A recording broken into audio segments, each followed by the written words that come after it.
The Hyundai Sonata key fob, common for models 2015 onwards, uses a CR2032 battery. To open it, first locate the release button on the side or bottom of the fob. Press and hold this button to disengage the internal latch. Next, gently split the case. Insert a flat, non-conductive tool, like a small screwdriver, into the seam created by the release. Twist gently to pry the two halves apart. Avoid excessive force to prevent cracking the plastic.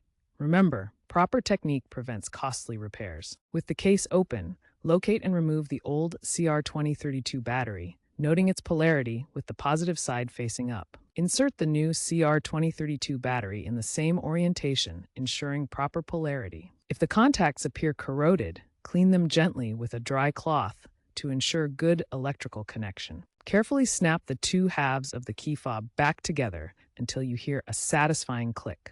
Test the key fob by locking and unlocking your Sonata remotely to confirm the battery replacement worked. Remember to dispose of the old battery properly by recycling it.